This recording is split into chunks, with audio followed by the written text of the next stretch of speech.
ना अब भाई अगर फंड फंड कुल पैसा कम आवत है, हम मजबूरी समझत है, नरेगा वाला घर ना पावत हो लोग, लेकिन एगो चोरी तो करता हूँ। पैसा आउट ऑफ कवरेज क्षेत्र में वहाँ देवे बदे एको बार नाश के तैयार लंबा क्षेत्र है।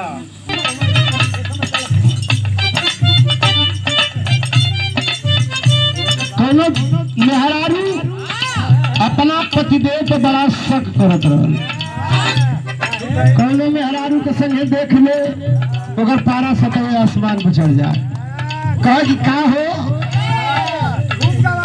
तो फलनवा को कि क्या बतियात रहा है, कलो रे पागल हम केहू से बतियाई तो कोनो कौन लोग हर जाबा। तो मेहरारूअन के नखड़ा पूछे के ना होला, कहत बा कैसे कहत बा मास्टर,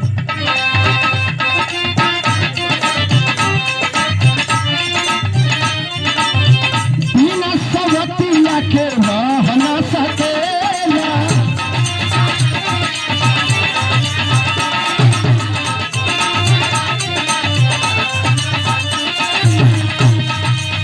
हमारा कजुटौ तो भाषा में रखेला।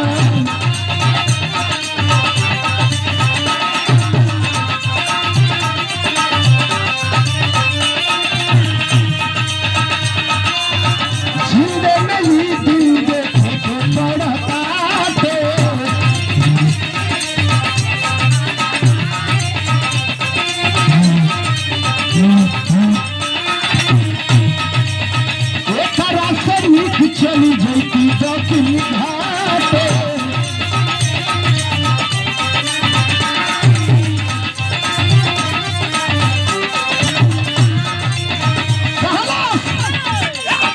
एक बार दिल के सुकून कई दो,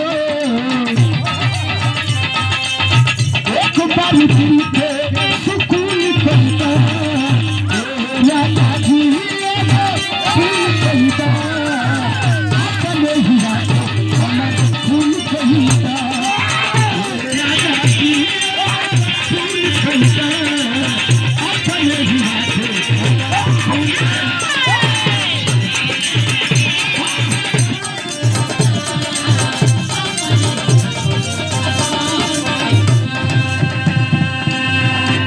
और देखे हमारे बड़े भैया और हमारा हमारे ब्लड